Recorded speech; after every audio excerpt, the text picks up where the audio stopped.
I never thought I'd be the kind of person who'd look forward to failing a class, but there I was, sitting in my dorm room on a Tuesday night, staring at my calculus textbook and secretly hoping I wouldn't understand it. Not because I wanted to fail, but because failing meant I had a reason to keep seeing him. His name was Theo.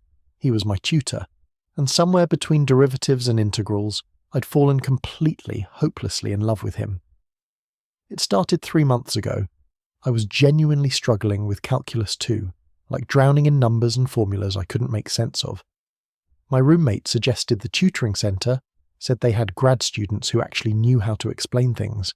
I showed up on a Thursday afternoon, expecting some awkward session with someone who'd make me feel stupid for not getting it. Then Theo walked in. I remember every detail of that first moment. He wore this faded blue sweater with the sleeves pushed up to his elbows, and his dark hair was slightly messy like he'd been running his hands through it. He had these warm brown eyes that crinkled at the corners when he smiled, and when he introduced himself his voice was soft and patient. He didn't shake my hand formally. He just sat down across from me, opened his notebook and said, "Okay, Reed, show me where you're getting lost." The way he said my name made something flutter in my chest. I ignored it. I had a girlfriend at the time, sort of. We were on one of our many breaks, but still. I wasn't supposed to be noticing the way a guy's eyes crinkled when he smiled. But I noticed everything about Theo. I noticed how he'd lean forward when he was explaining something, getting excited about math in a way that should have been dorky, but was somehow endearing. I noticed how he always brought 2 coffees to our sessions, one for him and one for me, always remembering that I took mine with cream and no sugar. I noticed the small scar on his left hand, the way he'd tap his pen against his notebook when he was thinking, the way his whole face lit up when I finally understood a concept. Our sessions were supposed to be an hour. They always ran longer. We'd start with calculus, but somehow we'd end up talking about other things. He told me about his thesis on applied mathematics, about how he wanted to teach after he finished his PhD. I told him about my journalism major, about how I wanted to write stories that mattered. He actually listened, like really listened, asking follow-up questions and remembering details from previous conversations. 6 weeks in, I broke up with my girlfriend for good. She said I'd been distant, distracted. She wasn't wrong. I told her I needed to focus on school, which was partially true. What I didn't tell her was that the only part of school I cared about was Tuesday and Thursday afternoons in the tutoring centre. I started understanding calculus. That should have been a good thing. It terrified me. Because if I understood it, I wouldn't need a tutor anymore. And if I didn't need a tutor, I wouldn't have a reason to see Theo twice a week. I wouldn't get to watch him explain things with his hands, gesturing in the air like he could shape the math into something visible. I wouldn't get to smell his cologne, something clean and woody that I'd started noticing on other people and feeling disappointed that it wasn't him. I wouldn't get to hear him laugh at my terrible math jokes or see the way he'd bite his lower lip when he was concentrating on a problem. So I started pretending to struggle more than I actually was. I'd solve problems correctly in my notebook, then copy them wrong onto the homework I showed Theo. I'd ask questions about concepts I already understood, just to hear him explain them. I felt guilty about it, but not guilty enough to stop. Then came the session that changed everything. It was a Thursday in early November. The leaves outside the tutoring centre windows were golden and red, and the heating system was making that clanking noise it always made when the weather turned cold. Theo was wearing a grey Henley that made his eyes look darker, and he'd gotten his hair cut shorter on the sides. I'd noticed immediately and had to stop myself from saying something about it. We were working through optimization problems, and I was genuinely stuck on one. Not fake stuck, actually stuck. Theo leaned over to look at my work, close enough that I could feel the warmth radiating from his arm near mine. Close enough to smell his shampoo, something like mint and cedar. "You're almost there," he said, pointing at my equation. "Look at this part. What are you trying to maximize?" I stared at the problem, but I couldn't focus. All I could think about was how close he was, how if I moved my hand just a few inches to the left, it would touch his. My heart was hammering so hard I was sure he could hear it. "Reed?"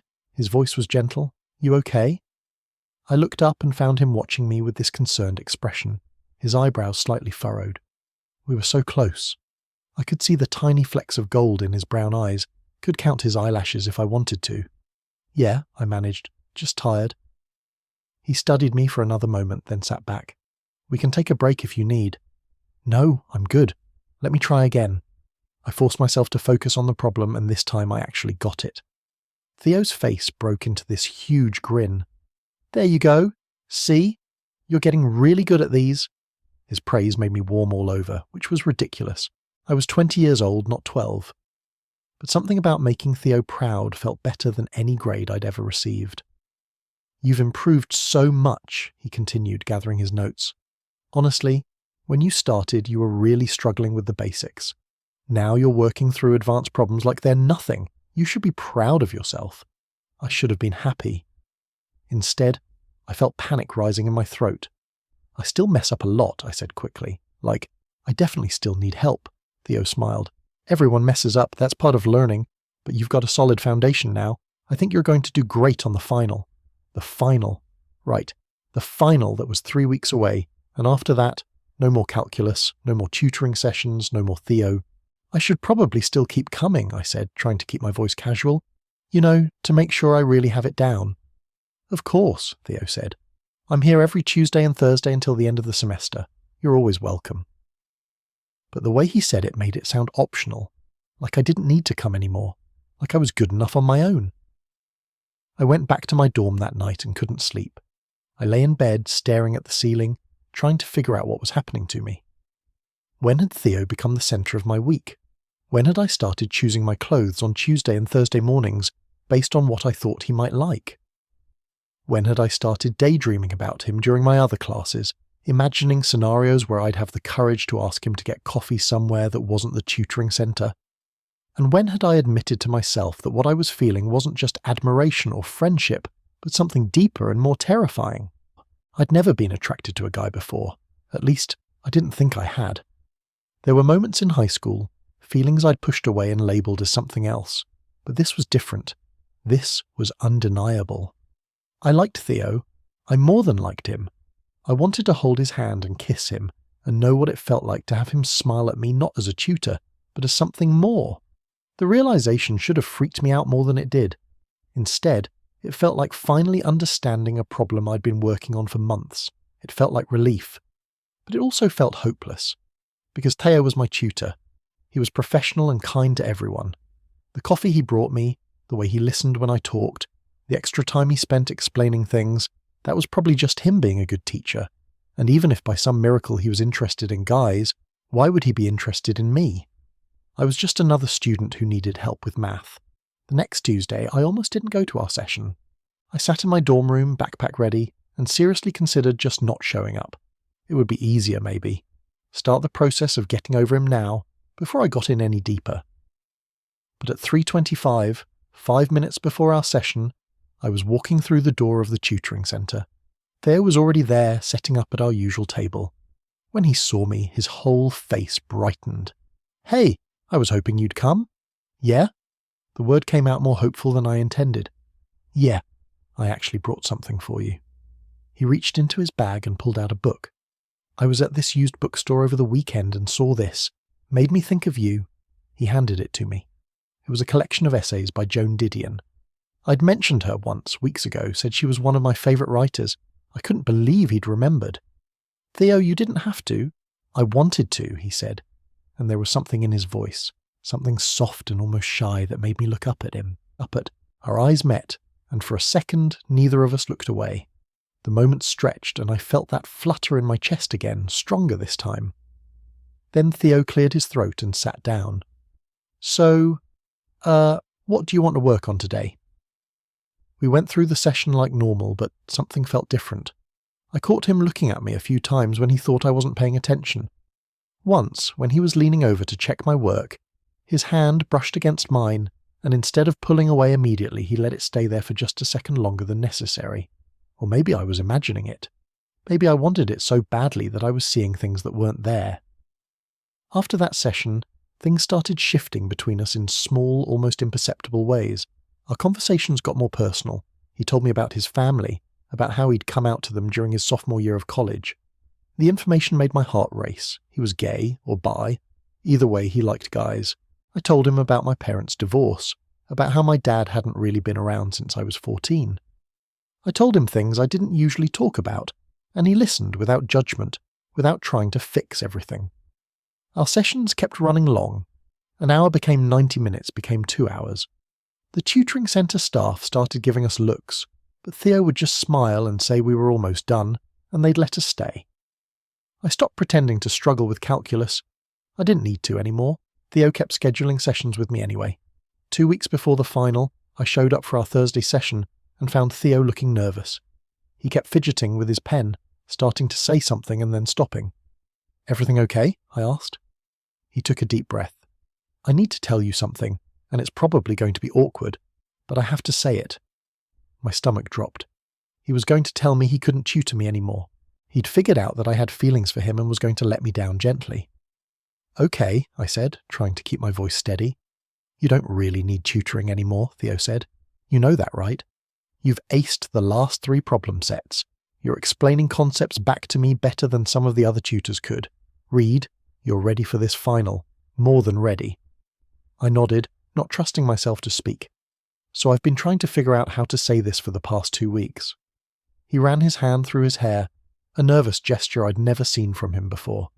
"And I'm probably breaking about a dozen rules right now, but I can't keep pretending that these sessions are just about calculus."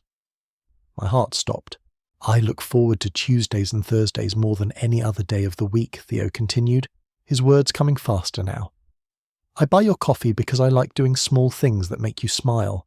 I remember every story you tell me because I care about your life, not because I'm being polite. And when you walk through that door, the best part of my day starts." I stared at him, unable to process what I was hearing. "I know this is completely inappropriate," he said. "You're technically still my student for another 2 weeks, and I understand if this makes you uncomfortable, if you want to switch tutors, or just not come back. But I had to tell you because after the semester ends, I'll lose my excuse to see you, and I can't let that happen without at least being honest about how I feel." "How do you feel?" My voice came out as barely a whisper. Theo met my eyes, and there was no mistaking the look in them now. "I'm falling for you, Reed. Maybe I already have." The tutoring centre suddenly felt too small, too bright, too public for this moment. I wanted to be anywhere else with him, somewhere we could talk without the other tutors pretending not to listen from across the room. "Can we go somewhere?" I asked. Theo nodded and started packing up his things with shaking hands. We walked out of the building in silence, the November air cold against my flushed face. We ended up at the campus coffee shop, the one we'd talked about going to but never had. We got a table in the back corner, away from everyone else. "I didn't know if you—" Theo started. "I do," I interrupted. "Feel the same way. I have for weeks, maybe months. I kept pretending I didn't understand the math because I was terrified of not having a reason to see you anymore." Theo's laugh was surprised and relieved. "Seriously?" "Seriously. I've been working problems correctly in my notebook and then copying them wrong for my homework. I'm sorry for wasting your time." "You didn't waste my time. Reed, do you know how many times I've explained concepts you already understood just because I wanted to keep talking to you?" He reached across the table, hesitated, then took my hand. His palm was warm, slightly rough from writing. "I've been trying to figure out how to ask if we could keep meeting after the semester ended without making it weird." I threaded my fingers through his, marvelling at how natural it felt. "So what now?" "Now we wait 2 weeks until the semester officially ends and you're not my student anymore," Theo said. "And then, if you want, I'd really like to take you on an actual date. Not a tutoring session disguised as something more. A real date." "I want that," I said. "I really want that." Those 2 weeks were the longest of my life. We still had our Tuesday and Thursday sessions, but now there was this understanding between us, this promise of something waiting just on the other side of the final exam. We didn't hold hands again, didn't cross any lines, but the tension was electric. I studied for that calculus final harder than I'd studied for anything in my life, not because I was worried about passing, but because I wanted to prove to Theo that his faith in me was justified. I aced it. 94%. When grades were posted, Theo texted me, "Congratulations, you did it." Then, a minute later, "Are you free tomorrow night?" Our first official date was at a small Italian restaurant off campus. Theo wore a dark blue button-down that made his eyes look even warmer, and when he smiled at me across the table, I felt that same flutter I'd felt the very first time I saw him, except now I didn't have to hide it. We talked for hours about everything and nothing. Without the pretense of calculus between us, the conversation flowed even easier. He told me about his dreams of teaching, about the high school math teacher who'd changed his life. I told him about the article I wanted to write, about the stories I wanted to tell. When he walked me back to my dorm, we stopped under a streetlight, and the November night was cold enough that I could see our breath in the air. "I've wanted to do this for so long," Theo said softly, reaching up to touch my face. "Then do it," I whispered. He kissed me, gentle and sweet, and it felt like every cliché I'd ever rolled my eyes at. Fireworks and butterflies and the world stopping. When we pulled apart, he was smiling, and I was smiling, and I thought about how I'd spent months pretending to not understand calculus, pretending to need help I didn't need. Turns out I did need help, just not with math. I needed help understanding this part of myself, this capacity to fall for someone in a way I'd never let myself fall before. And Theo had helped me with that, even without knowing it. "So," I said, still standing close enough to feel his warmth, "same time next week?" Theo laughed, that beautiful sound I'd memorized from dozens of tutoring sessions. "Same time next week, and the week after that, and the week after that." "Sounds like a solid foundation," I said, and he groaned at the math pun but kissed me again anyway. Walking back into my dorm that night, I thought about the version of me who'd walked into the tutoring centre 3 months ago, struggling with derivatives and convinced I was straight. I thought about how sometimes the best lessons are the ones you don't see coming, how sometimes you find what you need in the last place you expected to look. I never did need a calculus tutor, but I needed Theo, and somehow, miraculously, he needed me too. Total char count, 17,847.